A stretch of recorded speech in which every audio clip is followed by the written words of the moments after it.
Ration दुकानातल्या धान्याचं offline वितरण पुरवठा विभागाचे आदेश। झी 24 तासच्या बातमीनंतर प्रशासनाला जाग। पॉज मशीनचं सर्व्हर डाऊन झाल्यामुळे रेशन वितरणास येत होत्या अडचणी।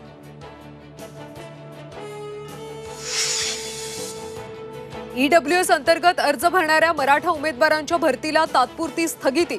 इतर प्रवर्गातल्या उमेदवारांच्या नियुक्तीचा मार्ग मोकळा। झी 24 तासच्या बातमीनंतर नाशिक जिल्हा प्रशासनाला जाग।